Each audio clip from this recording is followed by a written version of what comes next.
Je vais prendre mes écouteurs.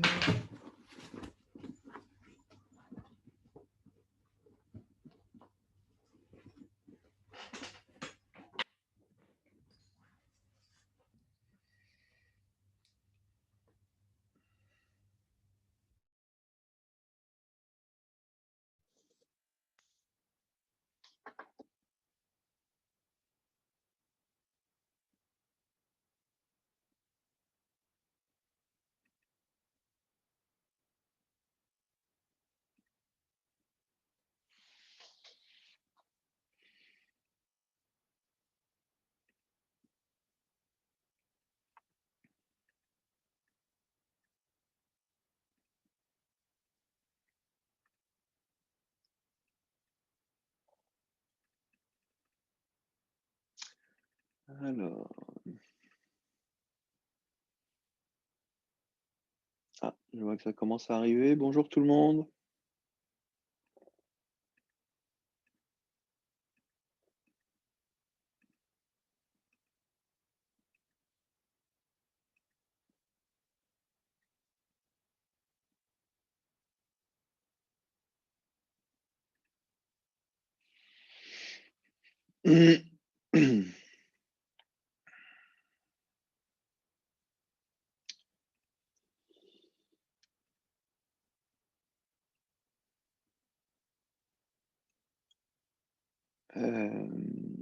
Alors, je vais partager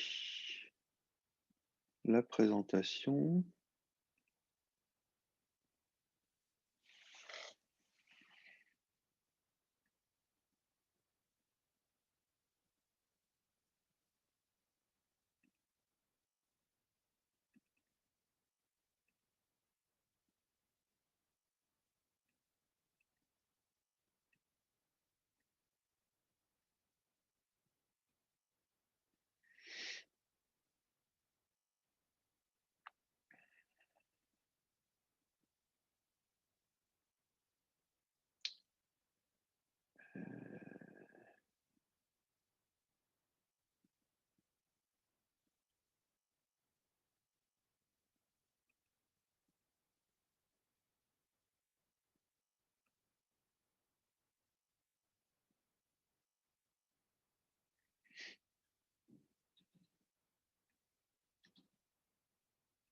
Ok, vous êtes combien là? Ah, ça arrive encore. Ça arrive, ça arrive. Bonjour, bonjour. Ok, vous êtes 10. N'hésitez pas à brancher votre micro hein, si vous voulez prendre la parole.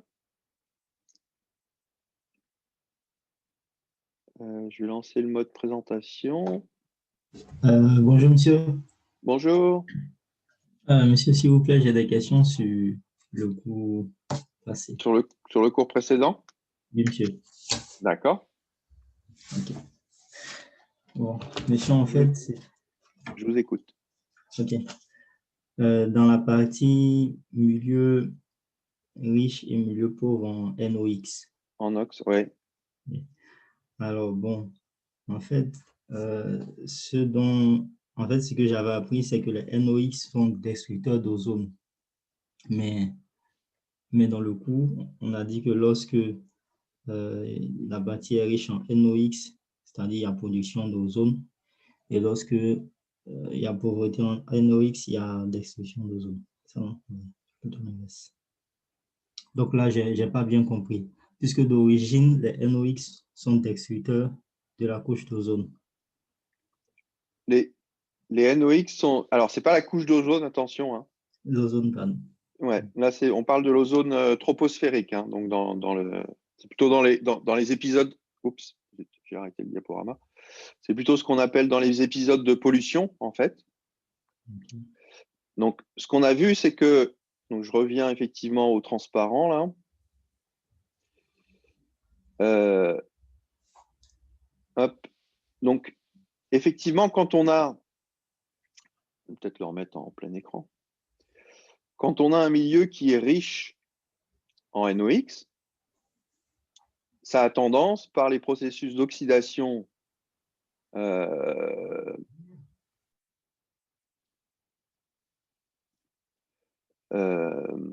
dû à la présence, comme on l'avait vu, du CO et de l'eau, de déplacer l'équilibre entre le NO2 et le NO plus O3. Donc en fait, quand on a ce cycle avec la présence de NOx, eh bien, ça a plutôt tendance, effectivement, à produire de l'ozone. Donc, c'est dû à la présence des NOx, mais aussi des oxydants. En fait.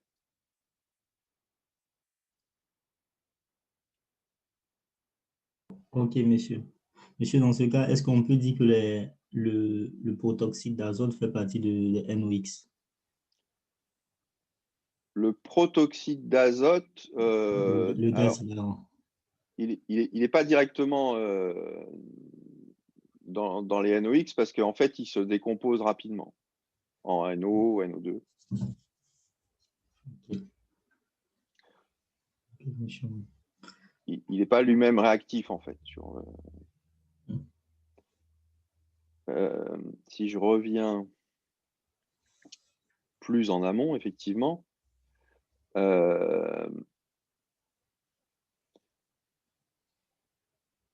donc en fait, ce qu'on voit, c'est que le NO2 va se décomposer en NO plus O3 et le NO va réagir avec le O3 qui est formé pour redonner du NO2. Donc en fait, on a un équilibre qui se fait. Ok. Hein, si vous voulez, la présence de NOx est source de O3, mais en même temps destructeur de O3, quoi. Ok. Hein, c'est un équilibre. Tout ça, c'est dans la Dans la troposphère. troposphère, là. Hein. Oui. Là, on est dans la troposphère. Ok. Ok, donc, ça veut dire, par exemple, que sur Paris, le smog qui est là est dangereux pour nous puisque ça produit de De l'O3. l'ozone. Ouais, Ok. tout à fait. Ok, si vous me permettez, il y a une autre question encore. Ouais. Monsieur, on a dit que Allez-y. la concentration d'ozone est proportionnelle à celle de O2 lorsqu'on a vu le cycle de Alors, Chapman. donc, le cycle de Chapman, là, pour le coup, c'est dans la stratosphère. Hein. Ok. OK. Donc, puisque on a dit que la concentration d'ozone est proportionnelle à celle de O2, ma question est la suivante. Puisque dans la stratosphère, on a un pic d'ozone, est-ce que c'est la même chose pour le dioxygène également? Non, le dioxygène, lui, il est quasiment constant avec l'altitude. Alors après, en fait, son abondance relative est constante. D'accord? Avec l'altitude, à toutes les altitudes quasiment. Il est à peu près à 20%, quoi. 21%, à toutes les altitudes. Maintenant, quand vous montez en altitude, bah forcément, vous avez une densité qui diminue. Ouais. Donc en fait, l'oxygène, si vous montez en altitude, il a effectivement une abondance en absolu qui diminue. OK? Ok, monsieur. Donc ce qu'on a dit, c'est que effectivement, si maintenant vous partez du haut, que vous descendez dans l'atmosphère, vous avez de plus en plus d'oxygène. Donc vous allez avoir de plus en plus d'ozone.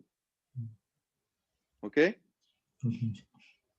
Mais ensuite, ce qui se passe, c'est que c'est l'ozone qui va absorber le rayonnement et qui du coup va se décomposer en oxygène. Donc si vous continuez à descendre, en fait, il y a un moment où le rayonnement il est absorbé par l'ozone, décompose l'ozone, et donc du coup, ben, vous n'avez plus de production parce qu'il n'y a plus de rayonnement qui est disponible, et donc vous n'avez plus d'ozone. C'est pour ça que ça fait un pic en fait. Alors que l'oxygène, lui, bah, il bouge pas, quoi. Ok. Sauf c'est la densité qui varie. Voilà. Ok. Monsieur, une dernière question, si vous me permettez. Dans Allez-y. la partie équilibre des NOx et O3, Ouais. on a parlé là en situation diurne. Donc, la chimie de la nuit, j'ai pas trop saisi la partie. Vous avez dit en Alors, situation diurne. en situation diurne, ça veut dire c'est le jour en fait. Hein. Ah, le jour. Okay. C'est le jour. Hein. Parce que pourquoi c'est le jour? Ben parce que justement, vous voyez, dans la production, dans cet équilibre hein, qu'on a entre NO2 et NO plus O3, ben, en fait, le NO2, il se décompose. Pourquoi? Ben parce que justement, il est photolysé. Il est dissocié par les photons. Donc, si vous êtes en nuit, ben à ce moment-là, il n'y a plus de dissociation, quoi. Donc, il n'y a plus de production d'ozone. Hein, la production d'ozone, c'est une production qui est le jour, quoi. Ok. D'accord? Ok, monsieur. Ok. Alors, bon, bah, c'est bien qu'on ait pu revenir là-dessus, parce qu'aujourd'hui, donc, on va aborder d'autres planètes. Donc, on va quitter un peu la Terre et on va aller voir les autres planètes qui nous entourent. Et donc, on va commencer par la plus proche de nous, c'est Vénus. Est-ce que vous voyez bien la présentation là, en plein écran?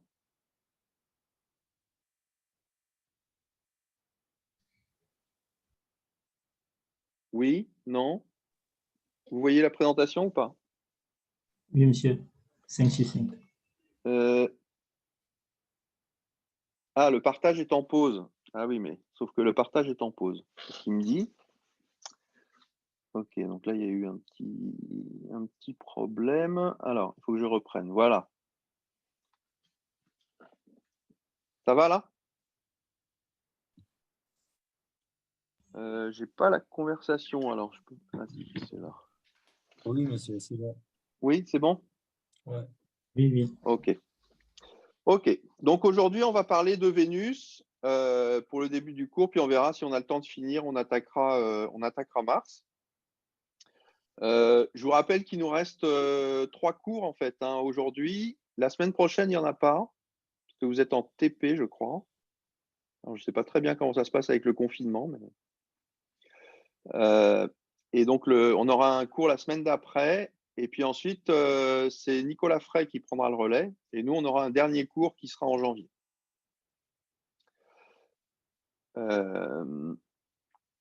Ok, donc Monsieur, dans le cours. Oui, là, il ne reste que Vénus et Mars. Ou il il y nous a reste un Vénus. autre sujet? Non, après, donc il nous reste Vénus-Mars. Et puis après, on va parler un petit peu de Titan, notamment, qui est un satellite de Saturne. Et puis, on finira sur les planètes extrasolaires. Je vous dirais, voilà, peut-être on fera 1h30 sur les planètes extrasolaires. Quoi. D'accord? Oui.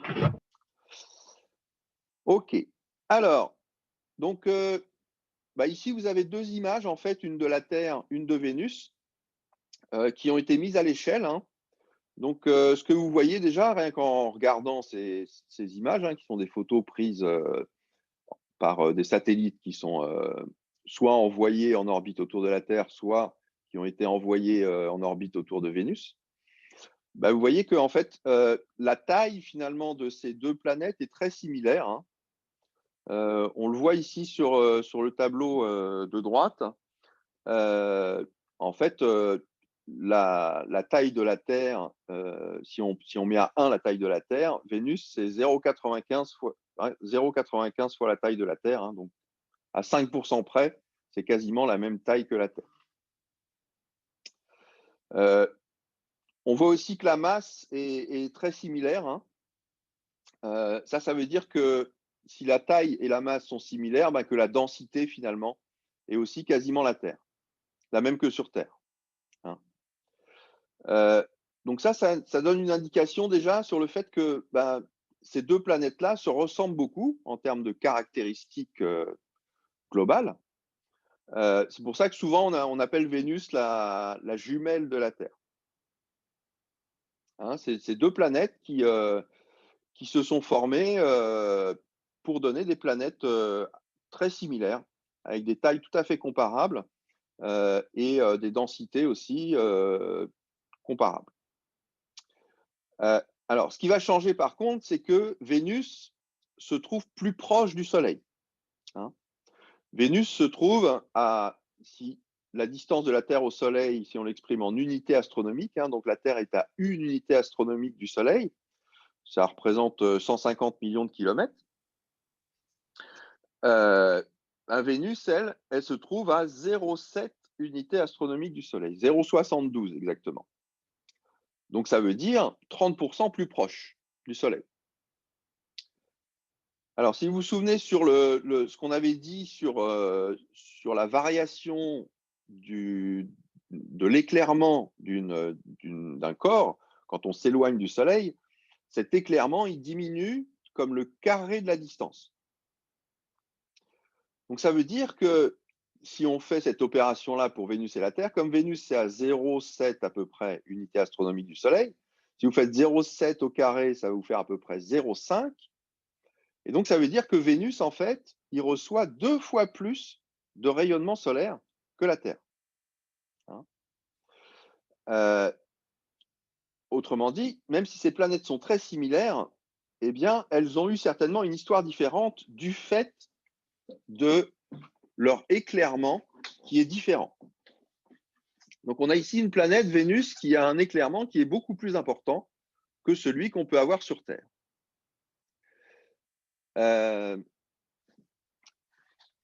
La température moyenne à la surface de Vénus, et du coup, on s'attend à ce qu'elle soit plus élevée que sur Terre. Mais si vous vous souvenez, on avait fait le calcul, on s'attend à ce qu'il y ait une température qui soit de l'ordre de 300 K, à peu près, sur Vénus. Et en fait, si on regarde la température de Vénus, eh bien, on trouve une température qui est beaucoup plus importante que ça. On trouve une température de plus de 700 K. Donc, c'est énorme. Hein.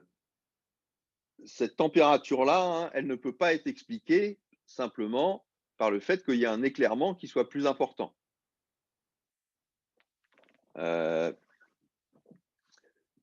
Si on veut pouvoir l'expliquer, eh bien, il faut faire appel à autre chose. Et cette autre chose, donc on l'avait déjà vu, en fait, c'est ce qu'on va appeler l'effet de serre. Hein. Donc, en fait, ça veut dire que déjà, en termes de composition, certainement, la Terre et Vénus, en termes de composition atmosphérique, la Terre et Vénus sont certainement très différents. OK. Ensuite, il y a une autre grosse différence, en fait, entre la Terre et Vénus, c'est notamment leur période. Alors, pas la période de révolution, hein, vous voyez que la période de révolution de la Terre, donc c'est une année. La période de révolution de Vénus, comme elle se trouve à 0,7 UA, c'est proportionnel en fait par la troisième loi de Kepler. Hein. T2, c'est-à-dire la période au carré, est proportionnelle à la distance au cube. Et donc, du coup, on a une période de révolution de Vénus autour du Soleil qui est de 0,6 années. Ça fait 8 mois à peu près. D'accord? Au lieu d'avoir 12 mois pour faire le tour du Soleil, Vénus met 8 mois. Mais par contre, il y a une grosse différence sur la période de rotation sur elle-même. Si vous faites le calcul, 8 mois, ça fait 3 fois 8, 24, ça fait à peu près 240 jours.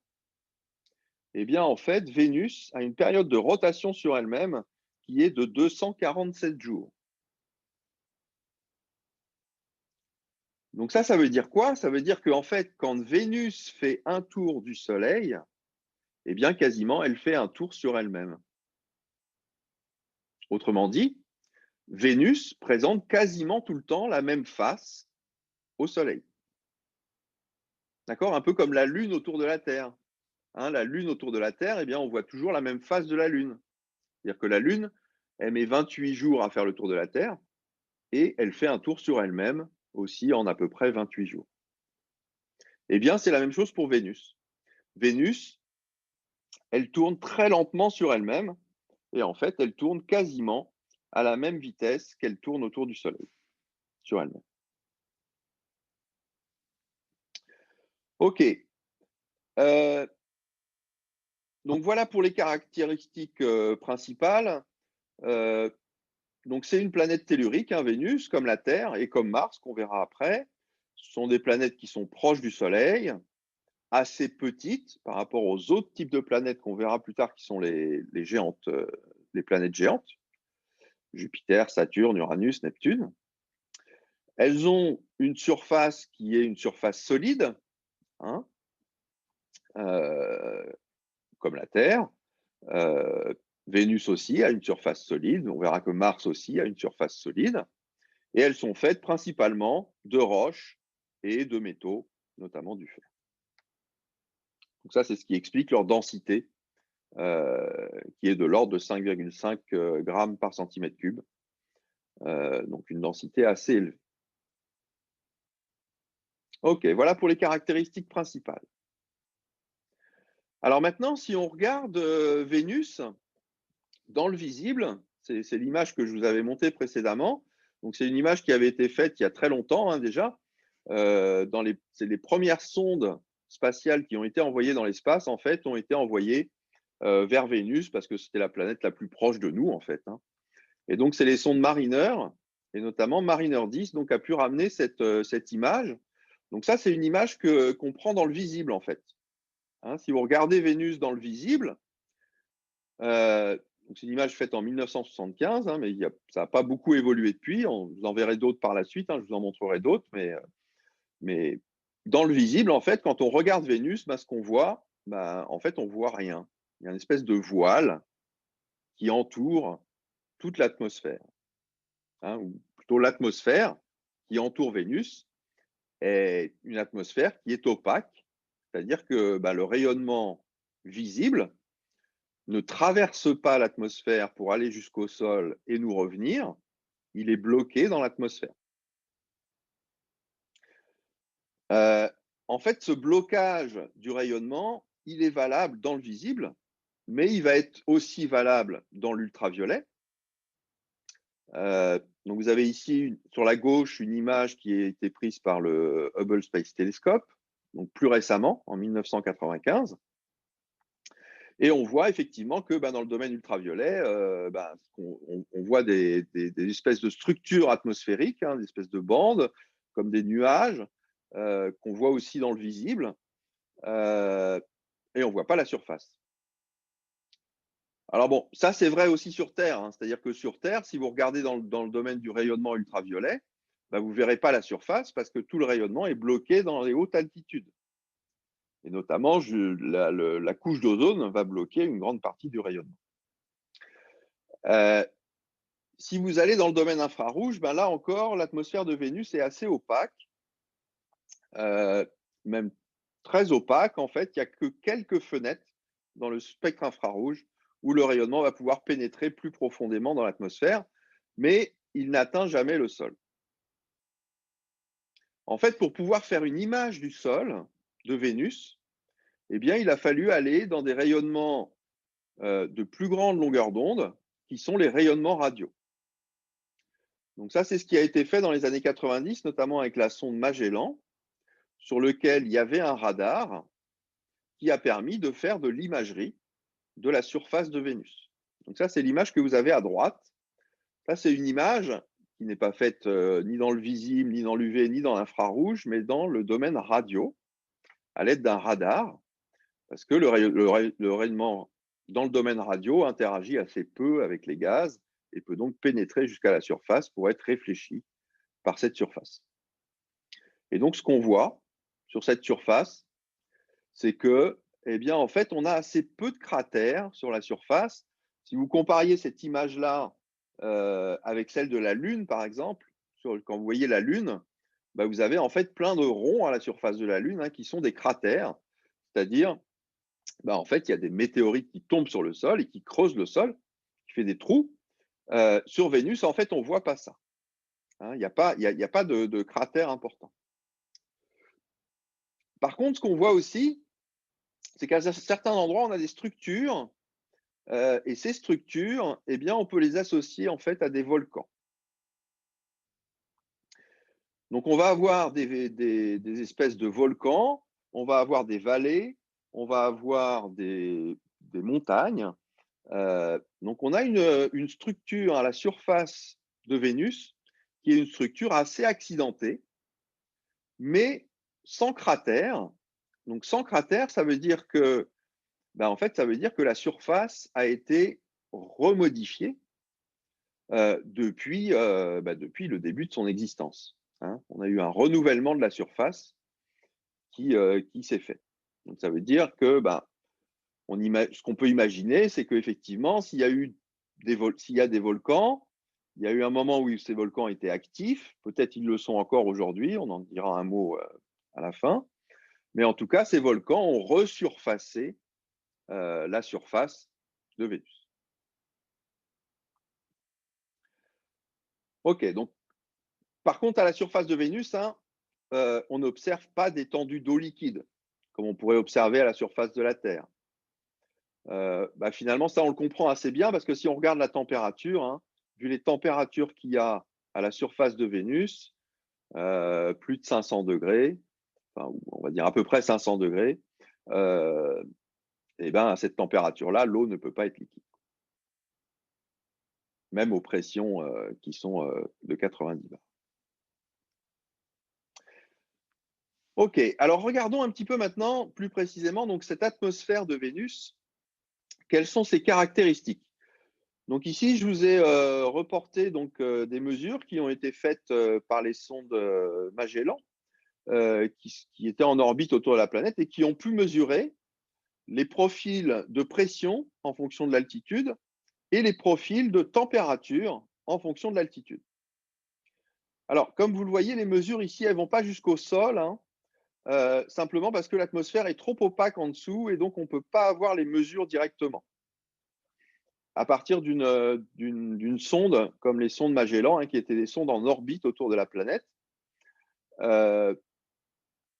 la technique pour mesurer la densité ici, c'est en fait en utilisant le rayonnement radio. Et ce rayonnement radio, quand vous êtes en incidence rasante, eh bien, il ne pénètre pas en dessous d'une certaine longueur d'onde.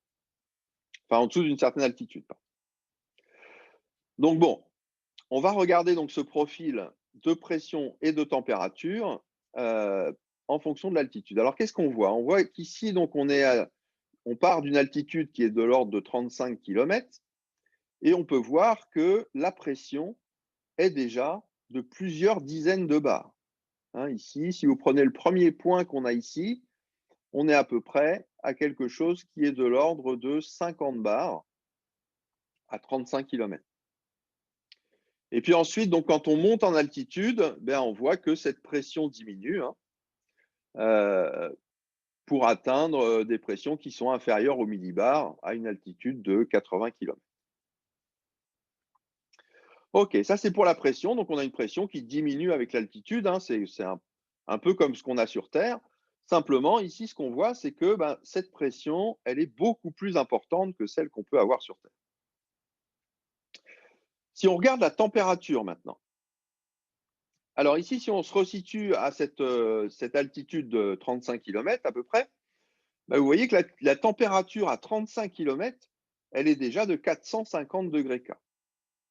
Hein, c'est-à-dire qu'on est déjà à plus de 100 degrés. Là. Et puis, si on monte en altitude, eh bien, on voit que cette température, en fait, elle décroît avec l'altitude. Elle décroît, on a l'impression, ici, quasiment linéairement avec l'altitude, jusqu'à une altitude à peu près de 60 km. Et puis là, on a des choses bizarres qui se passent. On a l'impression que cette température, elle stagne avant de remonter à plus haute altitude. On voit que vers 60 km, hein, on est à une température qui est de l'ordre de 250 K. OK.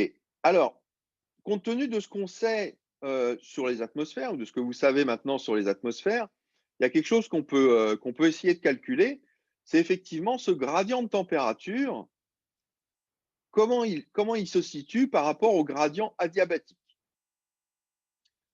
Donc, vous allez essayer de faire ce petit calcul. Dans les conditions normales de pression et de température qu'on a ici sur Vénus, on a un CP qui vaut 48,5 joules par K par mol. D'accord? Celui du CO2, c'est CO2 et le gaz majoritaire, on verra ça aussi. Et donc, on retrouve ça dans la masse molaire moyenne qui est de 43,5 grammes par mol. Et on a une gravité qui est assez similaire à la Terre, hein, puisqu'on l'a dit, la taille de Vénus et sa densité est quasiment la même que sur Terre. Donc, on s'attend effectivement à ce que sa densité soit la même que sur Terre, sa gravité, pardon, soit la même que sur Terre. Et effectivement, donc on a une gravité qui est de l'ordre de 8,9, à peu près 9 mètres par seconde moins 2. OK, donc à partir de là, on peut calculer le gradient adiabatique. Vous vous souvenez comment on calcule ce gradient?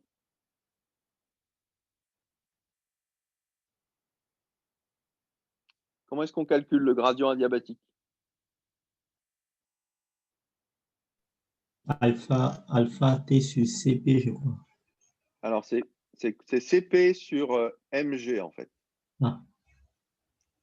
Donc, voilà, c'est une formule qui est assez simple, hein. En fait, c'est le coefficient de compressibilité, CP, divisé par la masse molaire moyenne multipliée par la gravité, enfin, par l'accélération gravitationnelle. OK, alors si on fait ce calcul, alors peut-être tu peux, hop, si j'en viens ici, ah bah, hop.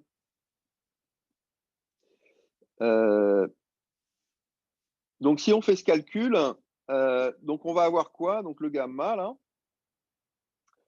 Alors, bon, en général, il est négatif, hein. Donc ça va être CP, donc 48,5 divisé par, alors la masse molaire, donc c'est 43,5 fois 10-3 en kilogrammes, et multiplié par 8,9.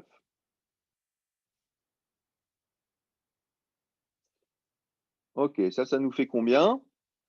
Ben,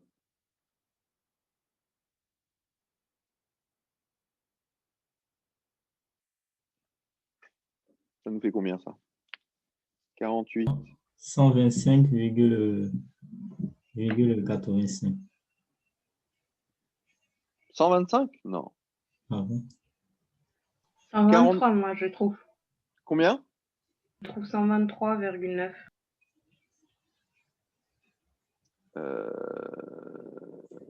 D'accord.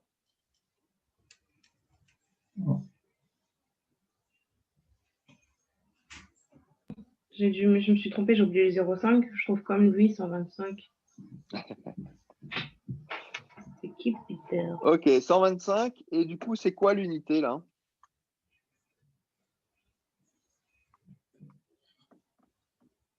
K. Oh.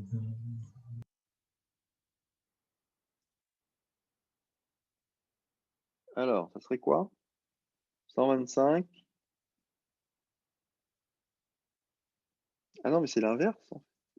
C'est mg sur cp, vous aviez raison tout à l'heure. Ah ah. Ah ah. Oui, c'est l'inverse.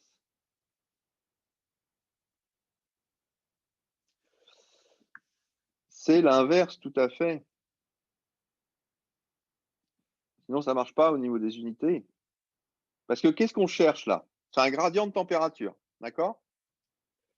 Donc un gradient de température, c'est un nombre de degrés par unité de longueur, quoi.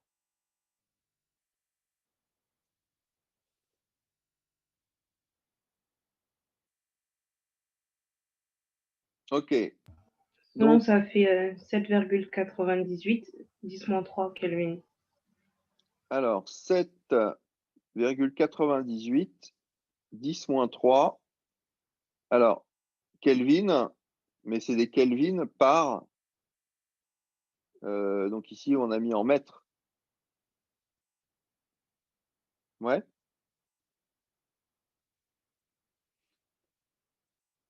Donc, c'est à peu près, si on le met en Kelvin par kilomètre, hein, ben, si on a 10-3 par mètre, ça fait bah, ça ferait moins à peu près 8 K par kilomètre.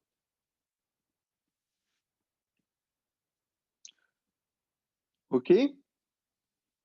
Donc du coup, bah, on peut comparer avec les mesures qu'on a. Alors si on compare avec les mesures, donc la variation, donc on peut prendre ici, j'ai pris quelques points là. Si on prend entre cette altitude-là et celle-là, donc ça veut dire entre 40 et 60 kilomètres, on a une variation qui est entre 400 et 250 K. Donc en mesure, ça nous ferait donc la variation en température, donc c'est 400 moins 250, 150, divisé par l'altitude, 20 kilomètres, hein, entre 40 et 60 kilomètres. Donc c'est moins. Et donc ça nous ferait moins 7,5 K par kilomètre.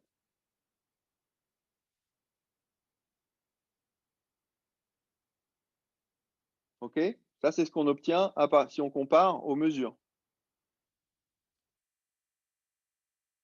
Et donc en fait, ce qu'on voit, bah, c'est que finalement, le gradient de température qu'on a ici, eh bien, il est quasiment adiabatique.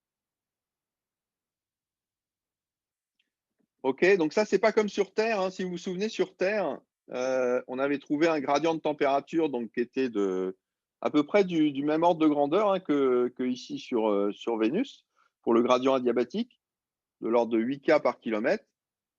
Mais on avait dit que si on fait les mesures, ben, finalement, on ne trouve pas ça, on trouve plutôt quelque chose qui est de l'ordre de 6 ou 6,5 K par kilomètre.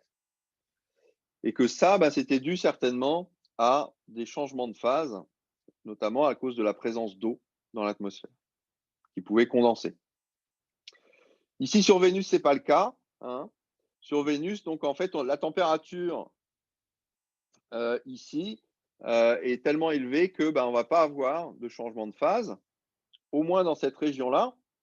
Alors par contre, on a l'impression que c'est plus vrai, hein, quand on va en haut, là, vous voyez que on a un gros changement en termes de gradient de température, puisqu'on a une température qui ne bouge quasiment plus quand on monte en altitude, donc un gradient de température qui devient quasiment nul ici. Et donc ça va être dû au fait que ben, ici, on va avoir effectivement des processus de condensation qui vont être à l'œuvre. Donc on s'attend ici à ce qu'il y ait effectivement la présence de nuages à une altitude autour de 60-70 km.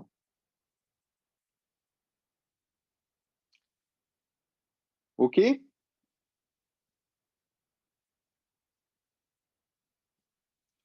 OK.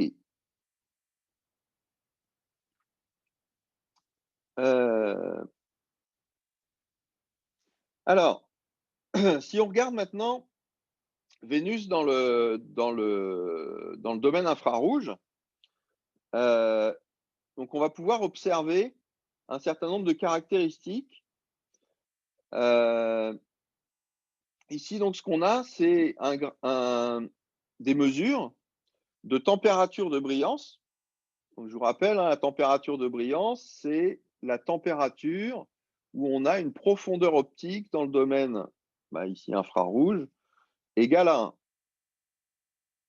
Un taux égal à 1. Qu'est-ce qu'on peut voir? On peut voir qu'à certains endroits, comme ici, comme là, voilà, à d'autres endroits ici, eh bien, on a des structures d'absorption importantes. Ces structures d'absorption, en fait, elles sont dues à la présence du gaz qui est principalement du CO2 dans l'atmosphère de Vénus. Et puis bon, après, si on compare avec des spectres de laboratoire, eh bien, on va s'apercevoir qu'on a même d'autres gaz. On a ici donc des structures d'absorption qui vont aussi correspondre à des composés soufrés, du SO2, qui est présent ici ou là. On va avoir présence ici d'eau. Donc on a aussi de la vapeur d'eau qui est présente. Et puis on a ce composé là, H2SO4,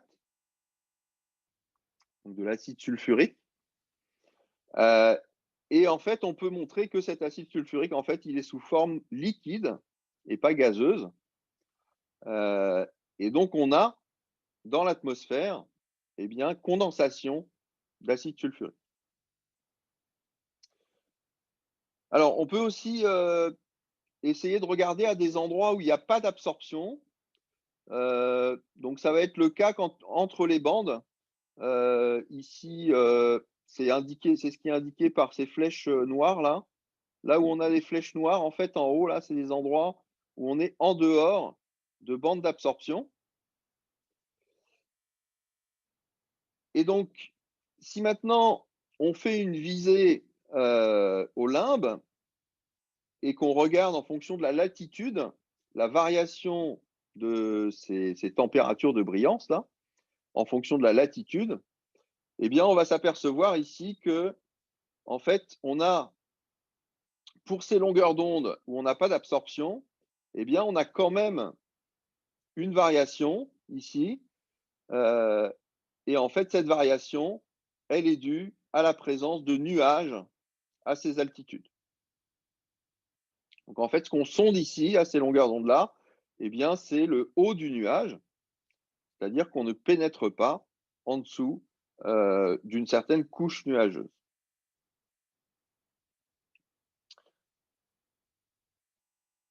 OK, donc ça, c'est ce qu'on peut voir de l'atmosphère, donc une composition atmosphérique principalement à base de CO2, mais aussi avec la présence de soufre, enfin de composés soufrés, et puis d'un nuage qui serait composé, en tout cas pour partie, d'acide sulfurique. OK. Si on regarde maintenant ce qui se passe donc au-dessus du nuage, donc là on va regarder plutôt dans des longueurs d'onde qui sont soit dans le visible, soit dans le domaine ultraviolet. Et on va aller voir un petit peu quelle est la composition de cette atmosphère au-dessus du nuage. Alors, on a en fait au-dessus du nuage donc une composition atmosphérique qui est principalement du CO2.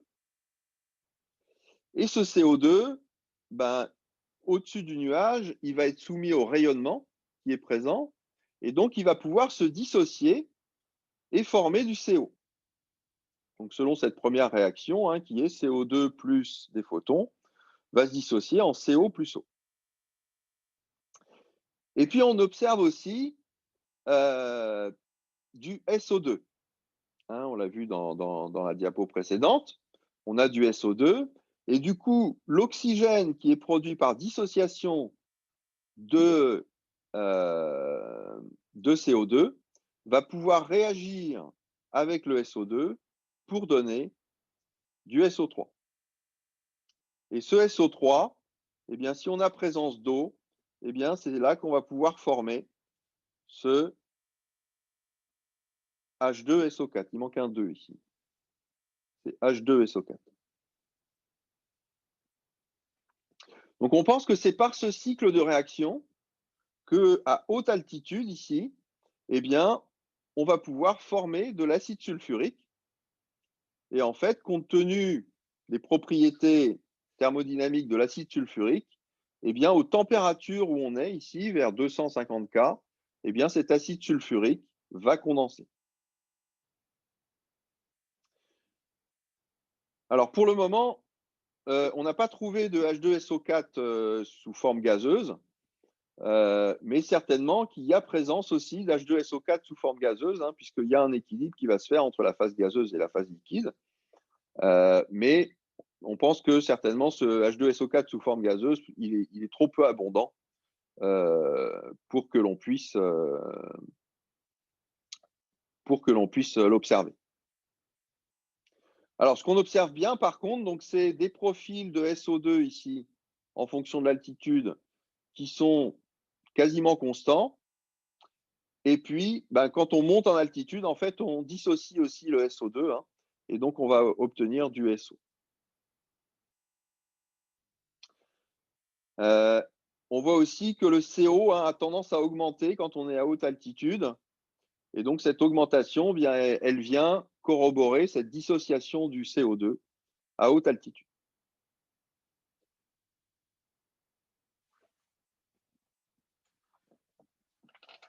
OK.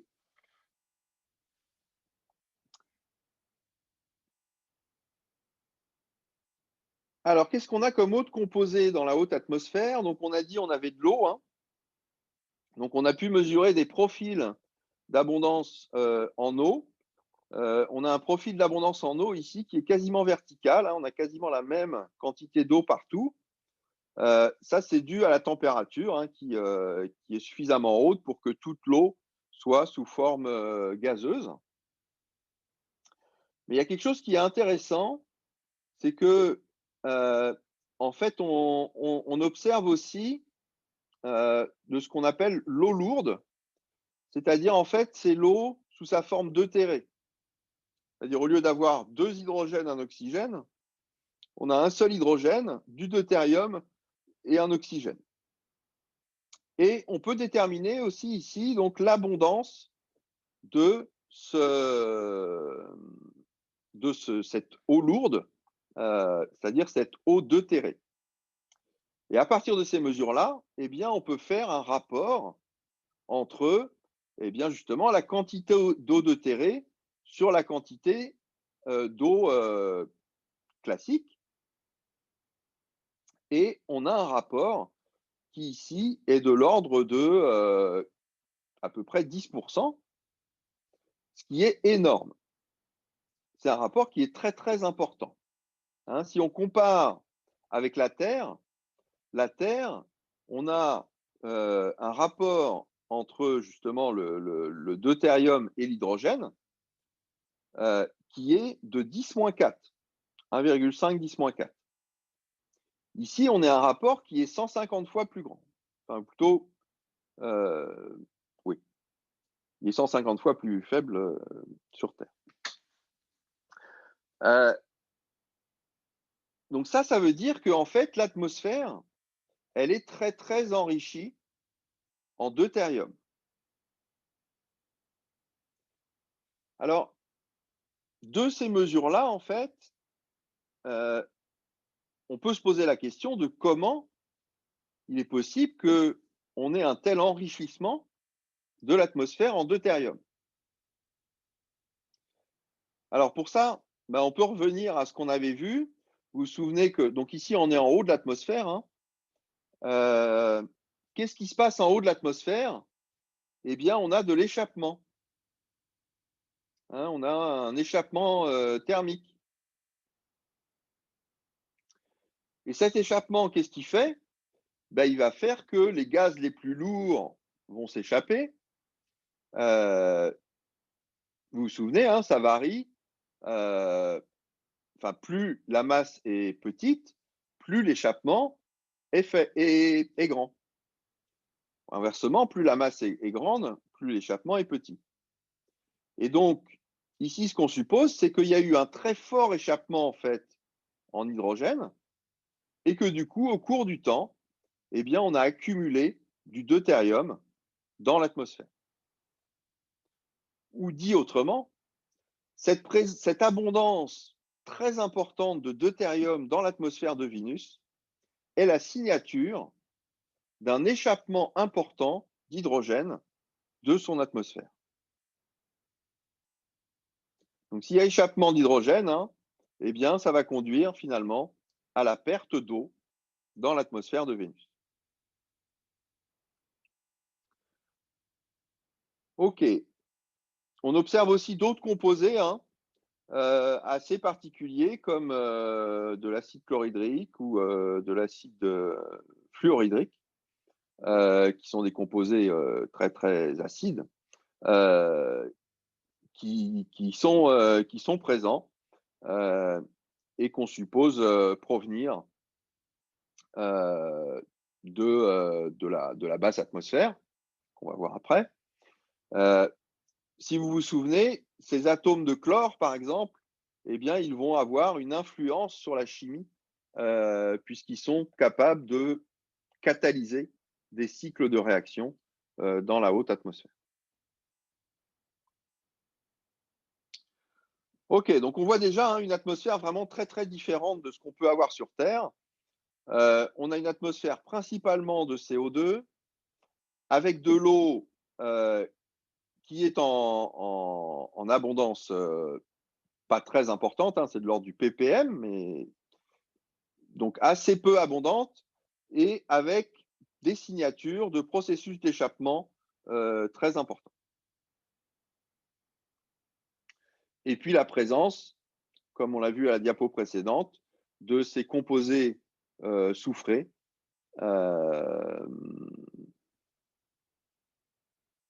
dans l'atmosphère qui viennent créer des nuages à très haute altitude, hein, ici à des altitudes de 70 km.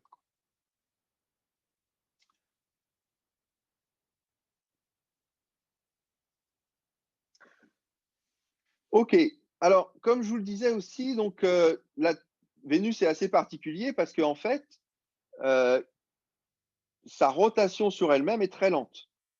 Hein. On l'a vu tout à l'heure, donc sa rotation sur elle-même, hein, c'est à peu près le même temps qu'une année sur Vénus.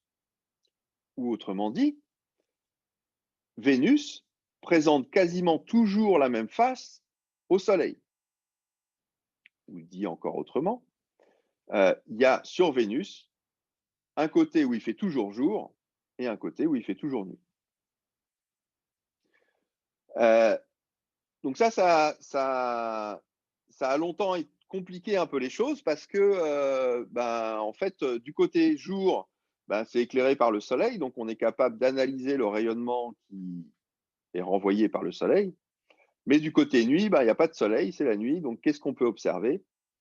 Et il a fallu attendre le développement d'instruments qui puissent observer dans des domaines couplés de l'ultraviolet ou du visible, l'ultraviolet et de l'infrarouge pour pouvoir dire des choses sur, effectivement, cette atmosphère et essayer de un peu suivre la structure atmosphérique. Donc du côté jour, ce qu'on a, c'est la lumière qui est diffusée par les nuages. Donc, je vous rappelle, hein, ces nuages qui se situent à 70 km. Donc la lumière pénètre et puis arrive au nuage, est diffusée par le nuage et donc renvoyée vers le haut. Donc ce qu'on voit du côté jour, en fait, c'est principalement les nuages. Et puis du côté nuit, ce qu'on va voir, c'est l'émission dans le domaine infrarouge, alors qui provient en partie du nuage et puis des couches qui sont un peu en dessous.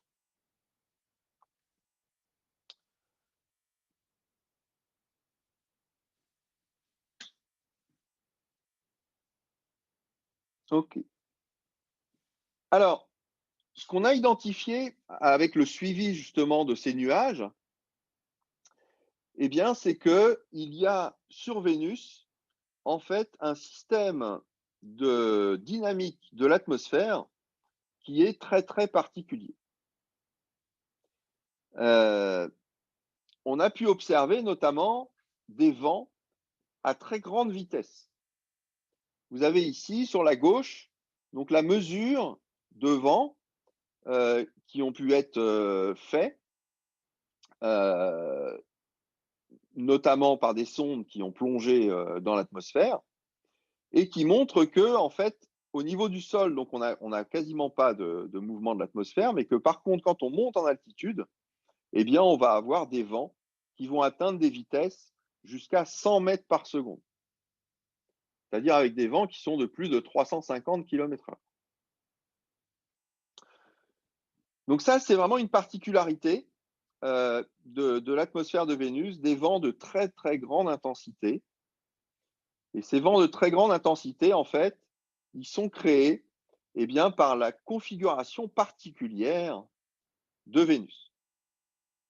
Alors, comme je vous l'ai dit, donc, Vénus a la particularité d'avoir une révolution qui est de 225 jours à peu près. Donc, ça, c'est la durée d'une année sur Vénus. et qui a une période de rotation sur elle-même de 246 jours. Alors, vous voyez qu'il y a un moins devant le 247 là. En fait, ça, c'est juste pour dire que eh bien, cette rotation, en fait, elle n'est pas dans le même sens que la Terre, hein. C'est une des seules planètes dans le système solaire qui tourne dans l'autre sens. Donc, son sens de rotation n'est pas le sens de rotation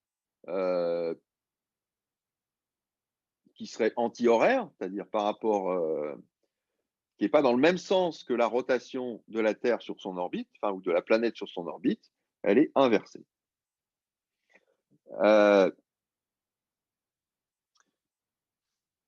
Donc ça, c'est une des particularités. Et donc, de ce fait-là, qu'est-ce qui se passe?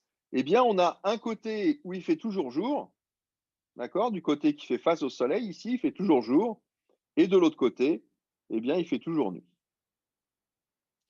Donc ça va faire que vous voyez que la température dans la haute atmosphère, ici, eh bien, elle va être élevée du côté jour et beaucoup plus basse du côté nuit. Et du coup, eh bien, ça va créer un système de circulation jour-nuit qui va s'étendre sur toute la planète ici. Donc, on va avoir des cellules avec des vents qui vont souffler vers les pôles et qui vont aller du côté nuit. Donc ça, c'est une circulation qui a lieu dans la haute atmosphère, là où le rayonnement visible, hein, qui est la majorité du rayonnement solaire, est absorbé, c'est-à-dire au-dessus du nuage. Et puis, en dessous du nuage, donc cette fois-ci, le rayonnement est quasiment complètement absorbé. Donc, ce qui va jouer, ça va être la différence entre ce qui se passe à l'équateur, où on reçoit quand même un peu de flux, et puis au pôle, où, comme sur Terre, on a moins de flux. Donc là, on va retrouver un système de circulation qui ressemble plus à celui de la Terre, c'est-à-dire une circulation polaire, c'est-à-dire qui va de l'équateur vers le pôle. Et puis, ce n'est pas très différent du côté nuit, hein. Du côté nuit, c'est la même chose. On a une circulation qui va se faire de l'équateur vers le pôle. Hein, donc, on a un double système de circulation. Un système de circulation en dessous des nuages qui crée justement ces cellules de Hadley, et un système de circulation au-dessus des nuages qui crée des cellules qui vont d'un côté à l'autre de la planète. Et donc, c'est dans ces cellules de Hadley, hein, en dessous des nuages, qu'on va avoir des vents qui vont atteindre presque 300 km/h. Donc, c'est ce qu'on appelle la super-rotation de Vénus.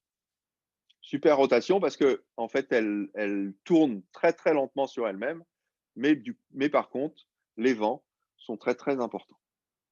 Hein, donc, on a des vents de très, très grande intensité. Monsieur, oui. Monsieur, je n'ai toujours pas compris pourquoi il y a une partie qui est dans le noir et une autre partie qui est dans la lumière. Si vous voulez, c'est comme vous voyez, quand vous regardez la Lune, en fait, on voit toujours la même face de la Lune. Okay. D'accord? En fait, ici, c'est la même chose, sauf que c'est le Soleil qui voit toujours la même face de Vénus. Vénus est synchronisée sur sa période de rotation autour du Soleil. Donc, en fait, quand elle fait un tour du Soleil, elle fait un tour sur elle-même. Alors, ce n'est pas tout à fait vrai, hein, elle tourne même moins vite sur elle-même qu'elle fait un tour du Soleil, puisqu'elle met 225 jours à faire le tour du Soleil et elle met 250 jours à tourner sur elle-même. Donc, en fait, quand elle a fait un tour du Soleil, elle n'a même pas fini de faire un tour sur elle-même. Donc, autrement dit, elle montre toujours la même face au Soleil. Monsieur, deuxième question. Monsieur, au niveau des vortex polaires, on avait dit sur la Terre que les vortex polaires étaient à l'origine de la destruction de la couche d'ozone. C'est ce qui crée les trous d'ozone au pôle. Alors, oui, c'est ce qui favorise. Ouais. Ok. J'aimerais demander sur Vénus, bien sûr, il n'y a pas d'ozone, mais est-ce que ça participe à à la Alors, description. ça va effectivement influencer un peu la chimie qu'on peut avoir au niveau des pôles de Vénus, puisque effectivement, il y a un mélange qui ne se fait pas avec le reste de l'atmosphère. Mais on n'a pas le même phénomène, effectivement, comme vous l'indiquiez, le même phénomène de couche d'ozone qui pourrait se créer au niveau des pôles. Donc, bon, ça influence la chimie qu'il peut y avoir dans l'atmosphère polaire, mais c'est moins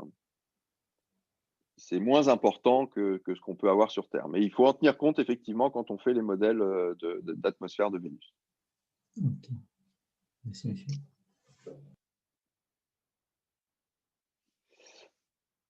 Ok, alors par contre sur Vénus, donc on a quand même, je disais qu'il n'y avait pas d'ozone, hein, mais on a quand même observé de l'oxygène sur Vénus, de l'oxygène moléculaire. Hein. On le voit, alors, et des radicaux OH. Donc on le voit dans des spectres infrarouges. Si on regarde des spectres infrarouges des hautes altitudes, donc à des altitudes qui vont être de 100 km ou plus, eh bien on voit très nettement de l'émission de bandes ici de O2 et de bandes de OH dans le domaine infrarouge. Mais ces émissions, ce n'est pas des émissions thermiques. Ces émissions, c'est de la fluorescence en fait. Ok. Si on regarde les altitudes, donc on est capable de déterminer, en faisant, vous voyez, des coupes au limbe comme ça, de déterminer à quelle altitude ça correspond. On est à des altitudes ici qui sont assez contraintes. Vous voyez que ça se situe autour de, que ce soit pour OH ou pour O2, qui sont à des altitudes de 95 km. Vous voyez que c'est très marqué en altitude. Hein.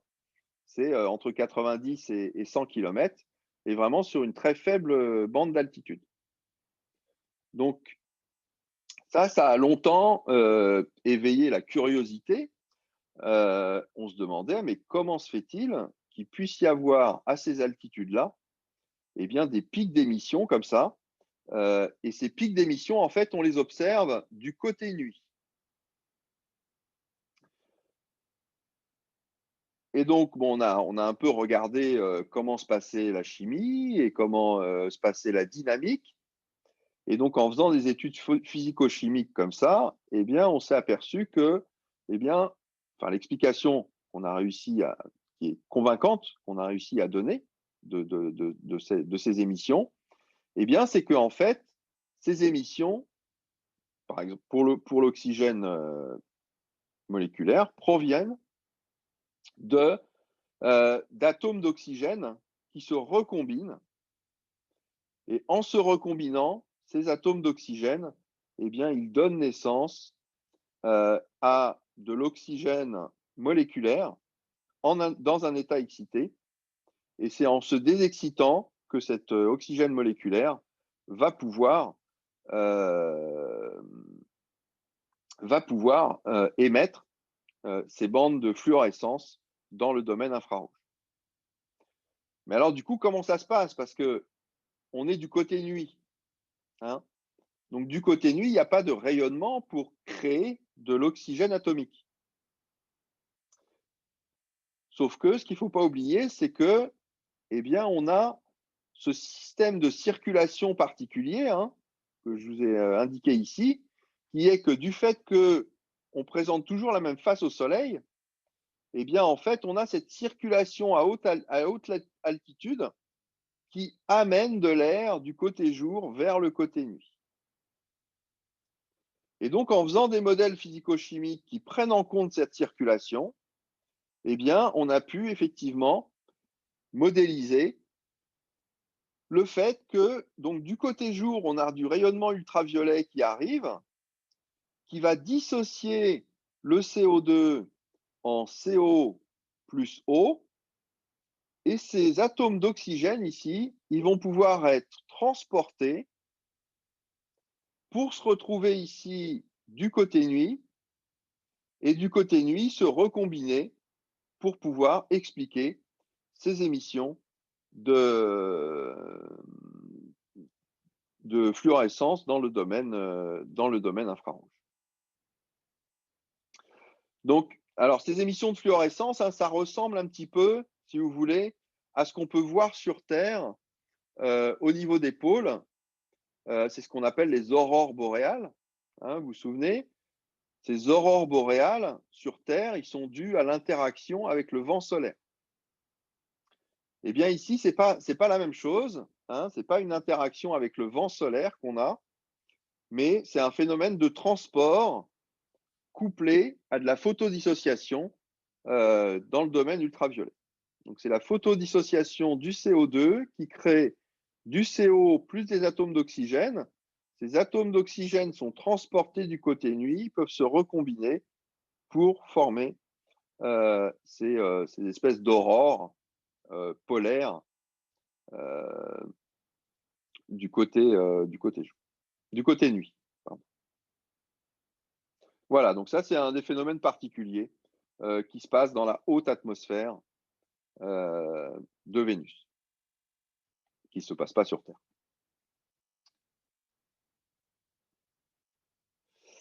Ok, alors maintenant, si on va voir un petit peu plus bas dans l'atmosphère,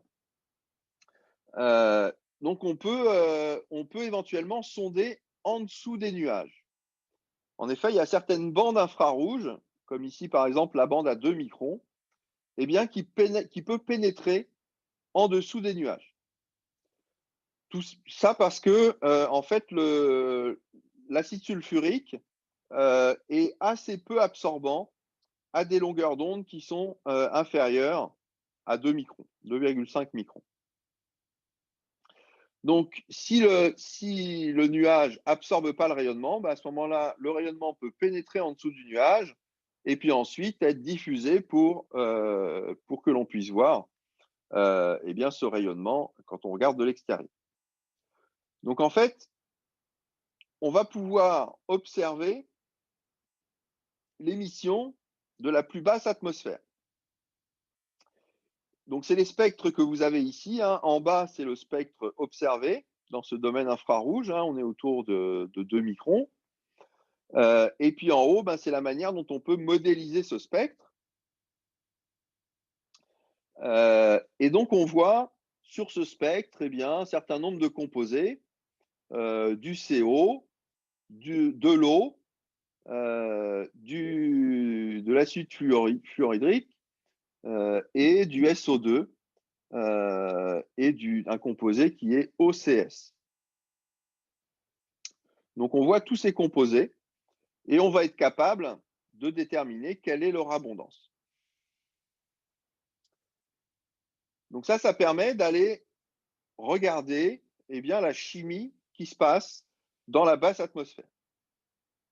Alors, il faut bien voir que dans la haute atmosphère, donc la chimie dont je vous ai parlé tout à l'heure, c'est-à-dire la dissociation du CO2 en CO plus O, qui va éventuellement réagir avec les composés soufrés qui sont présents pour donner du H2SO4 et former des nuages, ça ne se peut plus faire en dessous, puisque en dessous, les photons du domaine ultraviolet ne pénètrent pas.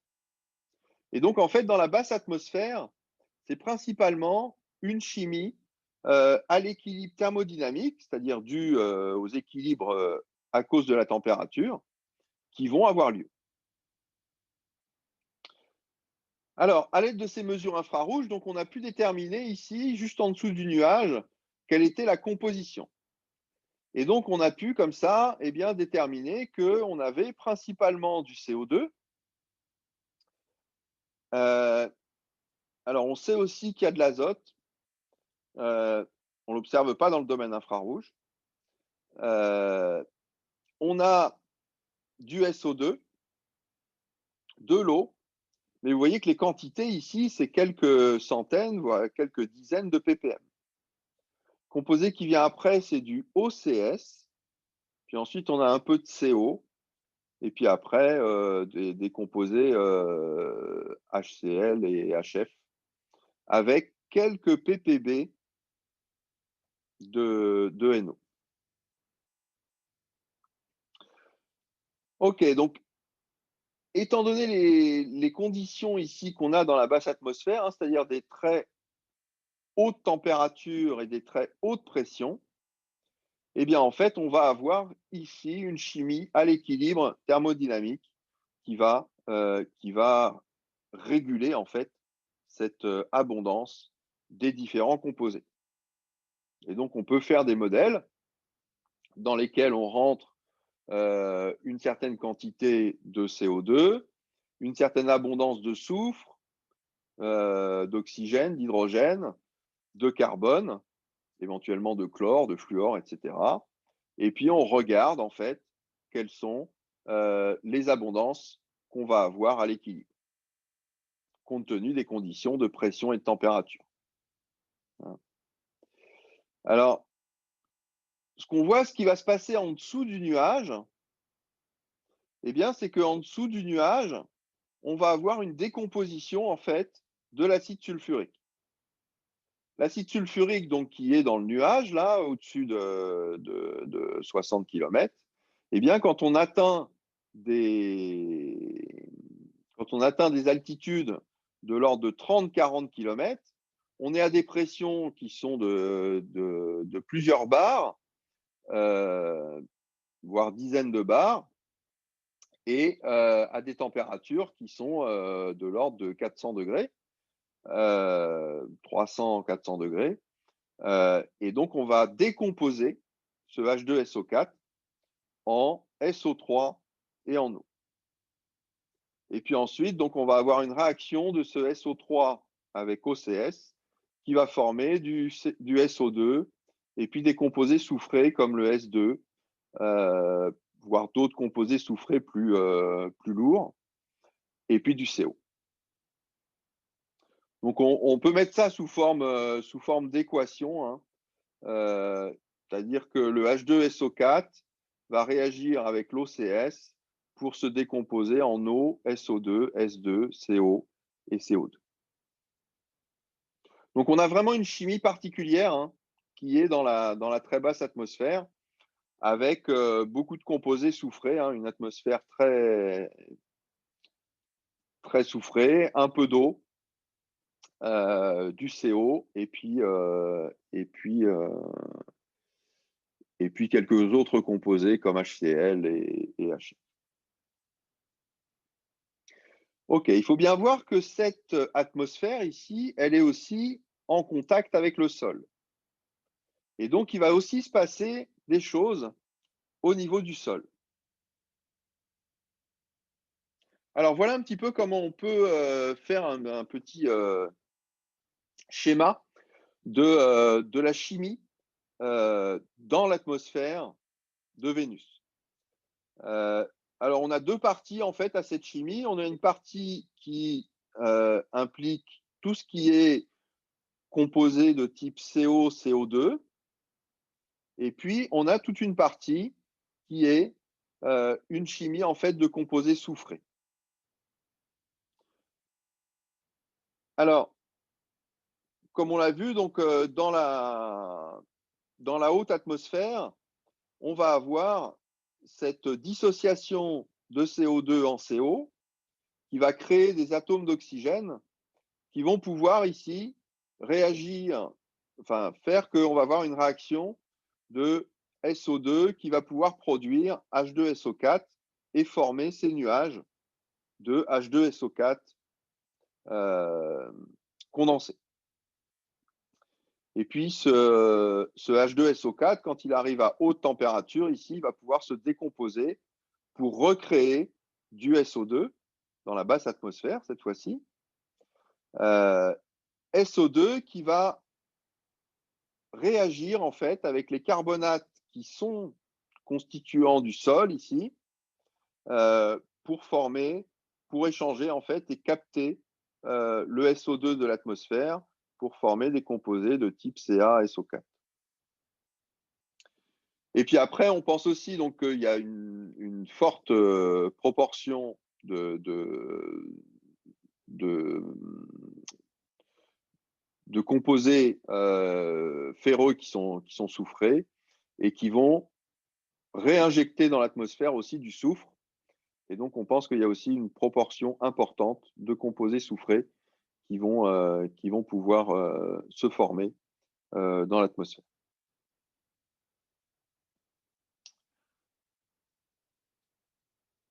OK. En fait, si on regarde le SO2, si on est capable de mesurer hein, l'abondance du SO2 qui est présent dans l'atmosphère, si on regarde l'abondance du SO2 qu'on a aujourd'hui dans l'atmosphère, eh bien, si on fait tourner un modèle en interaction de ce CO2 avec le sol à très haute température, hein, plus de 700 K, composé de carbonate, eh bien, on s'attend à ce que ce SO2 il disparaisse, il soit piégé et il disparaisse rapidement pour être piégé dans le sol. Et donc, la présence en fait de SO2 dans l'atmosphère pose problème. S'il y a du SO2 dans l'atmosphère, eh bien, c'est qu'il y a dû y avoir émission, ou on dit dégazage, mais en fait, ça revient à supposer qu'il y a du volcanisme qui est présent dans l'atmosphère de Vénus. Alors, ça nous amène au problème des volcans de Vénus. Les images qui ont pu être faites grâce au radar de la surface de Vénus ont montré qu'effectivement, on avait d'énormes volcans qui étaient présents à la surface de Vénus, avec des volcans qui peuvent atteindre plusieurs kilomètres d'altitude. Hein. Ici, le Mount Mons, qui est un des plus grands, atteint 3 kilomètres. Et puis, on a aussi des grandes coulées de lave qu'on identifie tout à fait. Ici, donc, vous avez une coulée de lave hein, qui fait plus de 200 km de long, 2 km de large. Donc, on a pu identifier qu'effectivement, on avait des structures volcaniques à la surface de Vénus, avec des volcans qui peuvent atteindre plusieurs kilomètres. Et puis, on a pu identifier aussi des coulées de lave. Et puis, on identifie aussi, comme je vous l'ai dit au début, que la surface, finalement, elle est assez peu cratérisée. Donc, ça veut dire qu'elle a été renouvelée. Ça veut dire qu'on a une surface qui est relativement jeune, finalement. Et en fait, on peut même estimer, compte tenu, en comptant les cratères, hein, on est capable d'estimer l'âge d'une surface. Et on estime donc en fait l'âge de la surface de Vénus à moins de 500 millions d'années. On sait aussi, parce qu'il y a des fractures dans la surface, qu'il y a une tectonique, comme sur Terre, qui est présente. Donc Vénus, c'est à ce niveau-là assez semblable à la Terre, c'est-à-dire qu'on pense que, compte tenu de la taille de Vénus, de sa composition, eh bien, on a sous la surface un noyau de Vénus qui est sous format liquide à haute température, sur lequel eh bien, on va avoir un manteau et que par moment, de ce manteau, eh bien, va pouvoir se former par résurgence de ce qu'il y a en dessous, eh bien, des volcans qui vont pouvoir éventuellement, s'ils sont actifs, injecter de la matière dans Vénus, dans l'atmosphère. Alors, il est intéressant de regarder du coup qu'est-ce qui va se passer au niveau de la surface. En effet, on va avoir donc cet équilibre hein, entre l'atmosphère et la surface de Vénus. Et donc, comme je vous le disais tout à l'heure, donc la surface, elle est formée notamment de carbonate et de quartz, c'est-à-dire de composés silicatés. Et donc, à la température de Vénus, on a un certain équilibre qui se fait entre des silicates qui vont se former en libérant du CO2, des carbonates, par réaction sur le quartz. D'accord? Donc, ici, on a un équilibre thermodynamique qui se fait, et à la température et aux pressions qui règnent à la surface de Vénus, eh bien, on a une certaine pression de CO2 qui est présente au-dessus de la surface. Et on peut calculer, connaissant les conditions de pression et de température, eh bien que en fait, on s'attend effectivement à avoir 90 bars de CO2 en équilibre, c'est-à-dire que les carbonates à la surface de Vénus eh bien, sont stables et régulent la pression du CO2 dans l'atmosphère. Alors, il faut savoir que cet équilibre entre la surface, entre les CO2 dans l'atmosphère et les carbonates à la surface, n'est pas vrai dans tout un tas de planètes. Par exemple, ce n'est pas vrai sur Terre. Hein, sur Terre, on n'a pas cet équilibre. Sur Terre, le CO2 est principalement piégé dans le carbonate. Les carbonates ne libèrent que peu de CO2. En fait, le seul endroit où les carbonates peuvent libérer du CO2 sur Terre, eh bien, c'est justement dans les failles océaniques. Quand le manteau peut plonger dans la sous-surface et que ces carbonates peuvent se dissocier et être relibérés par les volcans qui vont être la source de CO2. Sur Vénus, ce n'est pas ça qui se passe. Hein. Sur Vénus, c'est toute la surface qui est en équilibre avec le CO2 atmosphérique. De même, sur Mars, on verra que ce n'est pas non plus le cas. Hein. Si les carbonates étaient en équilibre avec la surface sur Mars, eh bien, on aurait à peu près 10-7 millibars de CO2 sur Mars. Hein. C'est plusieurs dizaines de millions fois moins que ce qu'il y a actuellement. OK, si on regarde maintenant le SO2, hein, c'est le composé soufré qu'on mesure comme étant le plus abondant dans l'atmosphère, eh bien, on s'aperçoit qu'il n'est pas stable en fait à la surface. Si on fait l'équilibre du SO2 avec les carbonates, eh bien, à ce moment-là, ça doit relâcher du CO et former des composés CaSO4. Et donc, si on était à l'équilibre, eh bien, on n'aurait pas 150 ppm dans l'atmosphère, mais on aurait moins de 10 ppm. OK, donc ça veut dire que si on a 150 ppm dans l'atmosphère, ben, si on attend suffisamment longtemps, ces 150 ppm, ils devraient venir s'équilibrer avec la réaction avec les carbonates et descendre à 10 ppm. En fait, pour éliminer les 150 ppm qu'on a dans l'atmosphère, il suffirait, parce qu'à l'échelle géologique, c'est très court, il suffirait de 2 millions d'années. Hein, en 2 millions d'années, on devrait avoir consommé, par échange avec le sol, eh bien, tout le SO2 présent dans l'atmosphère. Donc, ça veut dire qu'il y a une source de SO2 à la surface. Donc, une source de SO2 à la surface, eh bien, on pense tout de suite à une source volcanique. Donc, soit sous forme d'éruption, soit sous forme d'émission plus lente. Et on peut calculer qu'il faudrait à peu près 1 km3 de SO2 émis par an. Et en fait, si on regarde, c'est 1 km3, c'est à peu près la même chose que ce qui est émis actuellement sur Terre. Hein, actuellement sur Terre, c'est à peu près ce qu'on émet de CO2 à partir des volcans.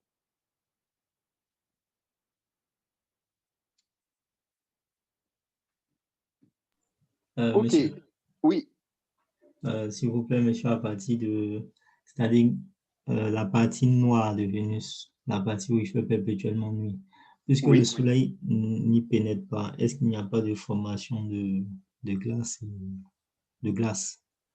non, parce que en fait, il y a des échanges qui se font entre latitudes. Hein, vous avez vu qu'il y a des mouvements d'air, et donc la température est assez homogène en fait.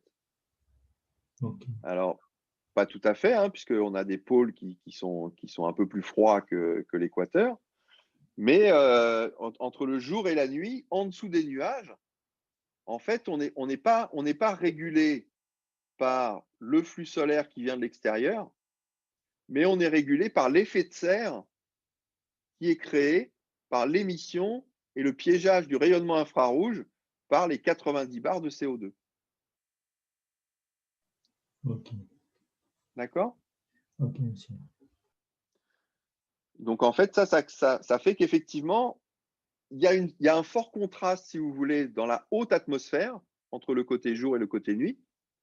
Mais dans la basse atmosphère, comme c'est principalement l'effet de serre qui crée la température, eh bien, il y a quelque chose qui est beaucoup plus homogène. Ok. D'accord? Parce que ce CO2, il est présent partout, quoi. Hein.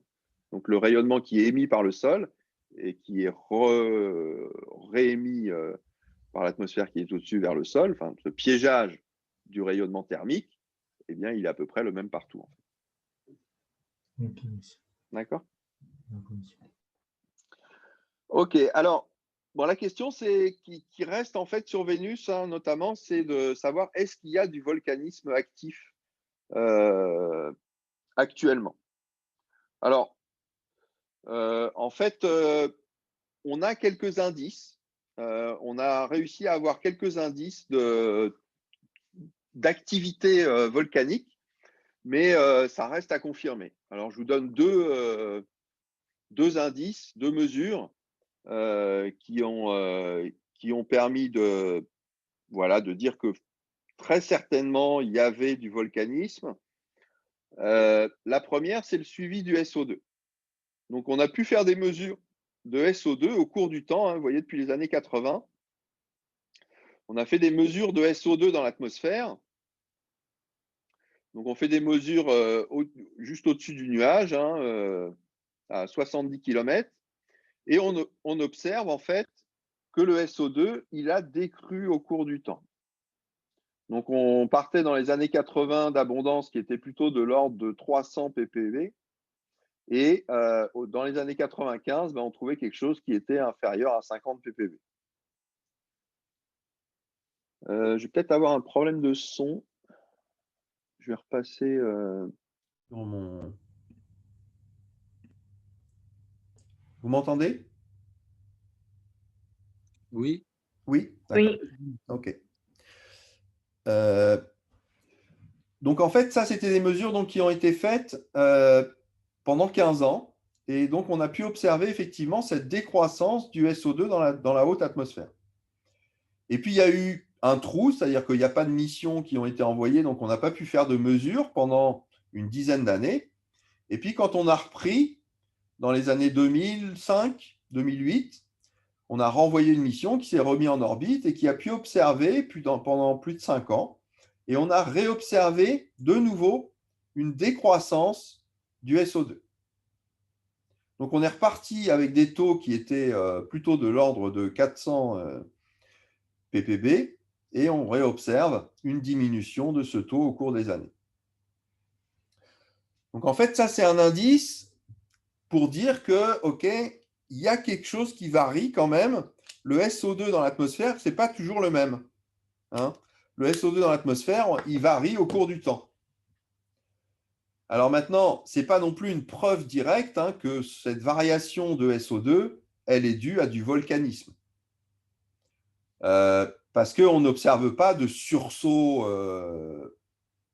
on n'a pas observé vraiment de sursaut, on a observé qu'il y avait une décroissance dans le temps et puis que cette décroissance, elle se répétait à différents intervalles de temps.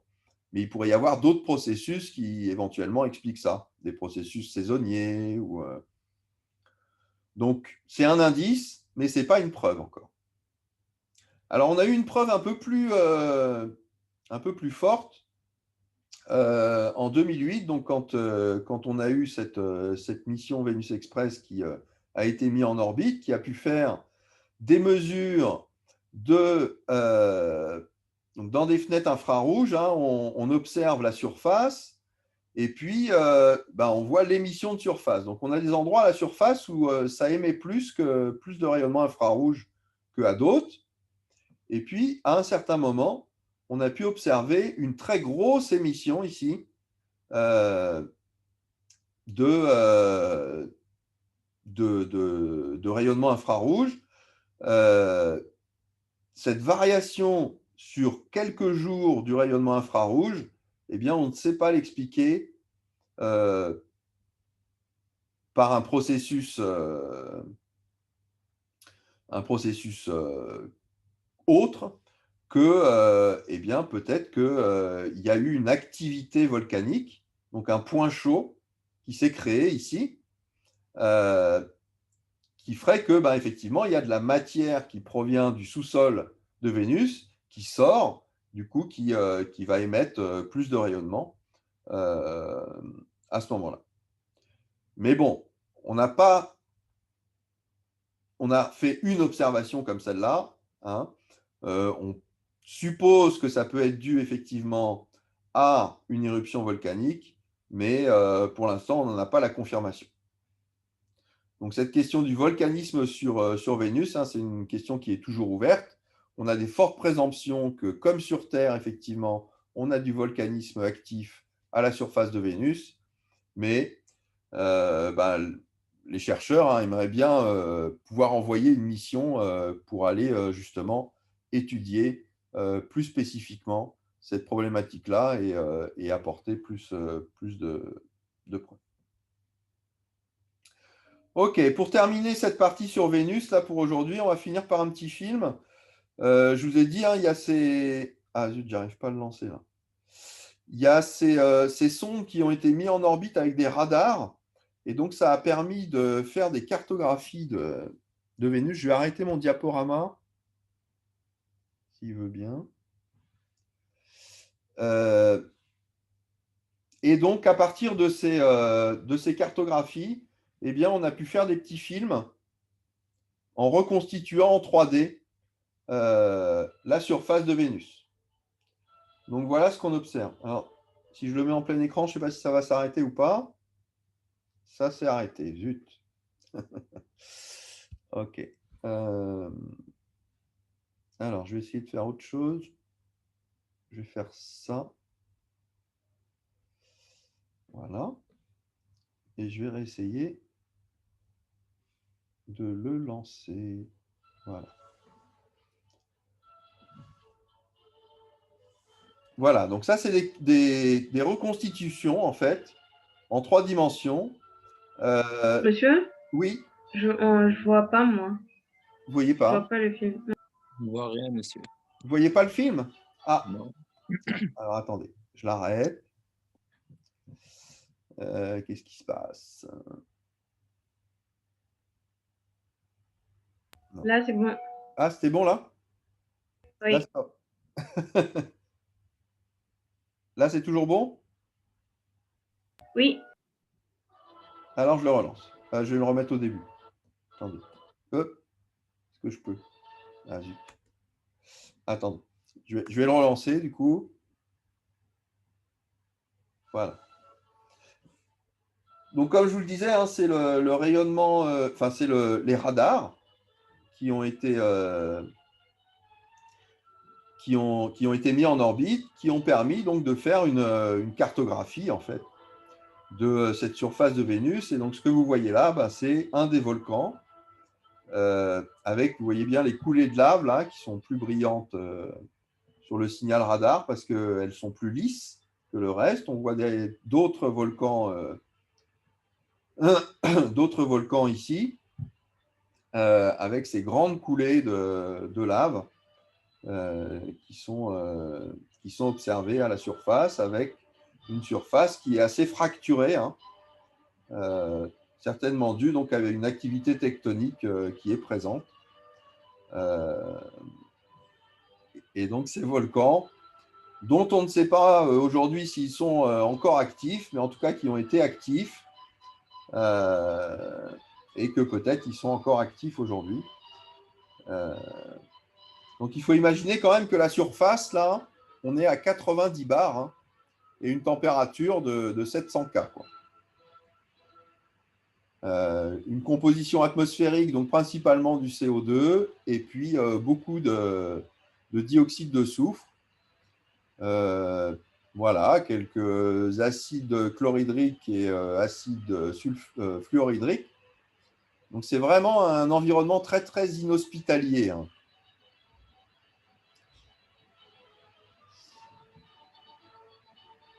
Voilà. voilà donc cette sympathique sœur de la Terre, mais sur laquelle il y a assez peu de chances pour que on puisse imaginer de la vie à la surface, même de la vie dans les nuages. Il y a eu des propositions comme ça. Je pense qu'elles ne sont pas vraiment raisonnables.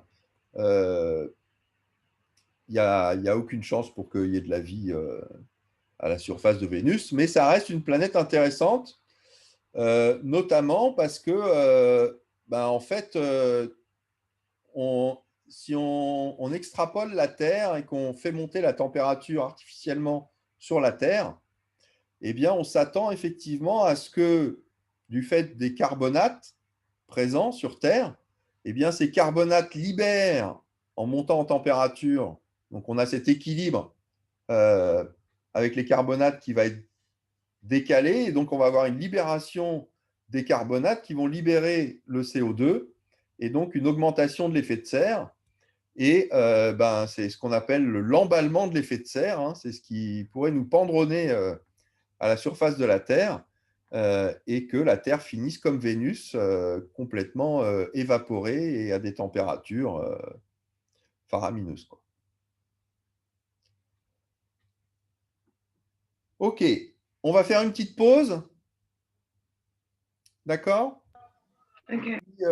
On reprend ensuite, donc on va reprendre sur Mars. Ok, monsieur. D'accord? On Yes. reprend à, je ne sais pas, d'ici 10 minutes, un quart d'heure. D'accord? Oui, monsieur. À tout de suite.